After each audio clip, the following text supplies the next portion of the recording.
I have done these things before, but I've now learned from my mistakes and I want you to as well. So here are 10 things that I would never do with money as a budget coach. Hey guys, I'm Marissa. Welcome back to my channel where we talk about life and money and how you can enjoy life and accomplish financial goals through the use of a budget. Yes, I am a budget coach. I have done budget coaching for the last 6 months. It's been so much fun to meet with students, create a budget for them and help them optimize it to help them save money, make more money, and achieve their financial goals while still enjoying life. If you want to learn more about budget coaching and sign up for a one-on-one meeting with me, I will have a link down below and you can check it out there.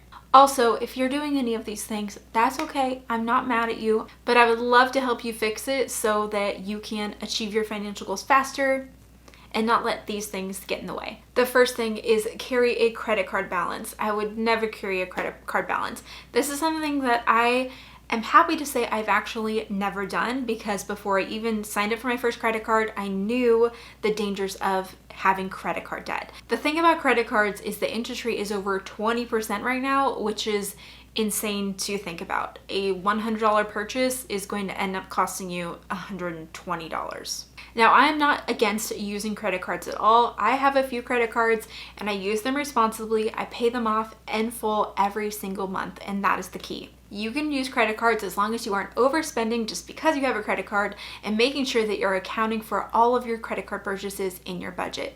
And then pay your credit card off in full every month. You can use a credit card, take advantage of the points and rewards, and not have to pay a penny in interest as long as you pay it off in full before the end of the cycle. I know that a lot of people will say that a credit card is there in case of emergencies, and instead of using a credit card as an emergency fund, I would love to get you set up with an actual emergency fund so that that is there in case you need it and you don't need to rely on credit cards. The second thing I would never do is opt out of a 401k match even while paying off debt. I know some people will say that you should not put into your 401k at all until you are debt-free and have an emergency fund, and my opinion will differ. When my husband and I got married, we had over $80,000 of combined student loan debt and we were making entry-level salaries. We had just graduated from college, but when we graduated and got our first jobs, we had the option for a 401k and there was a match incentive. If we put in 4%, our employer would also contribute 4%, and that is a 100% return on your money. When you put in 4%, they match 100% of that. I know the match varies depending on your employer, so definitely check to see what their offering is, but this is something that we just did not want to give up. When you accept your job at your place of employment, they are paying you an income and they're also giving you benefits, and the 401k match is a benefit. So take advantage of that if that's given to you. The other great thing about contributing to your 401k early is that you have more time and compound interest on your side to hopefully have that grow as you go on in your future. So I would definitely take advantage of that 401k match, and you may just put into it what you need to get the match, and that's okay. That's what we did for the time when we were working on paying off debt. And as soon as we were debt free, we increased our investments. But I have no regrets for us putting something into our 401ks, even at that earlier time when we were in our very early baby 20s, to be able to start our retirement and investing journey. The third thing I'd never do is buy whole life insurance. And I know this can be a touchy subject. Whole life insurance can also be referred to as cash value. And basically you're paying a premium, you're paying a fee every single month for your insurance, but at the end of your life, when you die, it's a guarantee that your beneficiaries will receive something from that policy. Now, term life insurance is just what it sounds like. It's just for a term, and you can find policies for different years or like amounts of time that you're wanting to have an insurance policy for. A big difference between whole and term life insurance is the premium costs. Whole life insurance costs have really high premiums, where term life insurance is going to be much smaller. People who sell whole life insurance make a higher commission on whole life than they do term, so they're more inclined to try and sell that to you. And they also sell it to you as an investment because it's something that you have at the end of your life.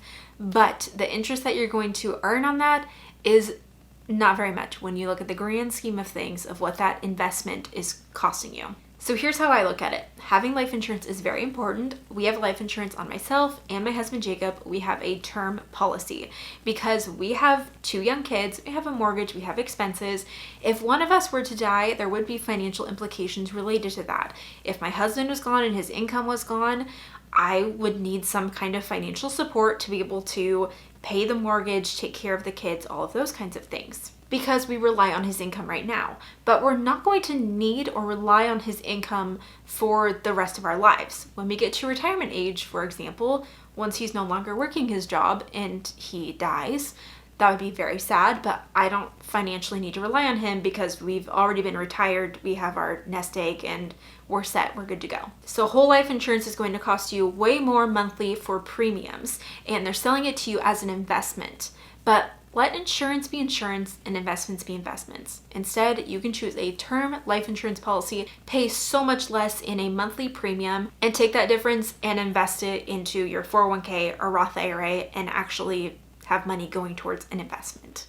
And you can have your term life insurance policy there in case something were to happen before you reach the point where you are financially independent. The fourth thing I wouldn't do as a budget coach is not budget every month. And I know this is kind of a given, but my husband and I have been budgeting for the last 8 years of our marriage now, and I can tell you that it has been life-changing. We are middle-class people. We do not make an exorbitant amount of money. We budget our income every single month, and with that, we have just a plan for where our money is going every month to expenses, debts, and savings. This is where we're able to track how our spending is going, make adjustments as we need, and also track the progress that we're making towards our financial goals. A budget is not restrictive, it's simply a plan for your finances, and you can use that to allow yourself the permission to enjoy things in your life that you enjoy, like shopping or going on vacation, getting Starbucks once a week. You can do all of those things, just budget for it. The next thing I wouldn't do is not look at our pay stubs frequently. If you have a traditional W-2 job, working your 9 to 5, go check your pay stub right now and make sure that everything is correct. It's so great to have auto deposit set up where it just, go straight to your bank account, but you need to be sure that you're actually checking your pay stub to make sure that you're paid for the correct number of hours, your wage rate is correct, all of your deductions are right, like your tax rate and your 401k, your insurance, all of those things are so important. I used to work in accounting, and one of the things that I did was process payroll, and while I tried to be very, very detail oriented and get everything correct, I am a human, mistakes are made sometimes. So just double check your pay stub, make sure everything's correct, and let HR know if that's not the case. The next thing I would never do is buy something on sale that's not actually on sale. We just had Prime Day, and Prime Day is notorious for making something look like it's on sale. Oh, look, you're saving $20, but really that's just the normal price. One tool I love to help with this is Honey. They have a feature on some websites where you can track the price history for the last 90 days. So you can see if the price that it's at is actually a good deal or if it's gone lower before. I've done this so many times to plan for if something's on sale, is this actually a good sale or should I wait for longer? Maybe it'll go on a deeper sale at something like Black Friday. So it just gives me some good data to know if I'm actually getting something on sale. Another website that people will use is Camel, and that also helps you to recognize if something is actually on sale or not. Another thing that I simply do not do, and you can do, and that's okay, we're all different, is regularly buy drinks at a restaurant. I don't know about you, but my family, I came from the water at the restaurant kind of family. Maybe you were the soda and the appetizer and the dessert at the restaurant kind of family. But I just, maybe my parents didn't care if I do that, but I just always felt bad, and I was like, no, I'll get water. And that has been me into adulthood as well. We eat out very rarely because I have 2 sons who are 1 and 3 and have food allergies, and just it's a lot to be able to make that happen, and it's a lot of money to spend too, let's be honest. So we just don't go out to eat that often. That isn't something that we are really wanting to spend our money on right now in this season. But when we do go out to eat, we will just get our meals. Sometimes going to a happy hour is a great way to save money, but we do not buy drinks. It's crazy when you look at that menu to see how expensive alcoholic drinks are at a restaurant. I just don't care to do that. Maybe in a very rare circumstance would I do that to celebrate something, but every time we go out to eat, no, mostly I drink water. If you like to have your drink out, that's totally fine. Just put it in your budget. The next thing I would never do is not have a personal fund. If you're feeling constricted in your budget, it may be because you don't have a personal fund. Like I said, a budget gives you the permission to spend, so just include things in your budget that you want to spend money on. For me and my husband, we each have a personal fund that we get every month, and this is money that we can spend on whatever each of us wants, no questions asked from the other one, no judgment from the other one. we can spend whatever we want with this money. And it allows us the personal freedom to just be able to enjoy our hobbies or interests without any worries, because we just have it accounted for in the budget. So spend money on the things you like, just add it in your budget, have a personal fund so that you can enjoy yourself and the luxuries of life. The next thing I would never do is not automate my finances. We kind of touched on some of these things, but having auto deposit set up for your paycheck is so important. And there are a lot of expenses that would be so helpful for you to automate. One thing could be your debt payments. I know that actually some, like student loan providers, may actually give you a little discount on your rate if you set up automatic payments, which is a great option to look into. Other things that you may want to automate would be like utility bills, your mortgage or rent. Having all of these set up, ensure that you're not going to be late to pay something. And another thing to also automate would be your payment for your credit card. As we talked about, don't pay an interest in credit card debt, and a way that you can do that is to set up automatic payments to have your full balance paid before the close of your billing cycle. That way you don't even have to worry about missing the payment date. You may be thinking, oh, I'll remember to have that paid before it's due, but let me tell you, life sometimes gets in the way. I remember my second son, Jack, got RSV last winter when everyone had it. It was awful, and he was 5 months old, and we ended up being in the hospital for a couple days, and it was at the end of the month, and I was thinking of so many other things besides making sure all these payments were taken care of before the end of the month. And it was reassuring for me to know everything is set up on auto pay, everything's going to be paid and taken care of, so I don't even have to worry about that right now. I can focus on my son. The key here is to make sure that you always have enough balance in your checking account or wherever this is pulling from to make sure that all of these things will be covered when they get auto deducted out of your account. Did you know that you can also have set up with your bank to have your savings account cover your checking account if your checking account ends up going to the negative? That way you won't have to pay any overdraft fees because your savings will be then transferred to your checking. So talk with your bank and see. We have all of these things set up to ensure that we're not ever going to pay fees for late bills or overdraft fees.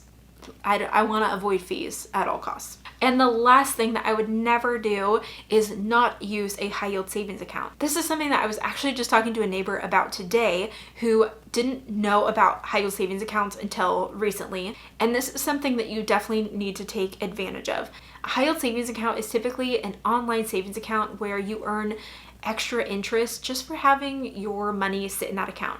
This is different than a CD or a certificate of deposit, which normally makes you have this money set in there for a certain amount of time, like 15 or 18 months or more, or else you're penalized if you take it out. This is different than a CD. This is just a savings account. It works just like a savings account where you can put money into it at any time. You can even withdraw money up to 6 times a month. And like I said, high yield savings accounts have high interest rates. If you are keeping your savings with a regular bank, you are earning probably less than 0.5% of interest on that savings. Whereas if you are using a high yield savings account right now at the time of filming this, you could get between 4 to 4.5%, maybe even up to 5% with some different high yield accounts out there. This is a really great place to park something like your emergency fund. A lot of these banks, like I said, are online, and so they are able to give you a higher rate for your interest because they don't have a brick and mortar store and a lot of overhead costs. And there are so many options out there. I personally use Ally Bank, and I've used them for a few years now, and they've been great. But now there are other banks out there that have even higher yields, and I've considered opening up one with one of them as well to get that higher percentage. So those are the 10 things I would not spend money on as a budget coach. And if you're doing any of these things, I'm not mad at you at all, but I just want to help you to get your budget more squared away. So if you want to enroll in one-on-one budget coaching with me, I'll have a link below and you can check it out and sign up there. I would love to meet with you, help you to create a budget and optimize it by finding ways that you can save money, make more money, and also hold you accountable along the way. Also, don't forget to subscribe to my channel for more budgeting videos, and I look forward to seeing you in the next one. Bye.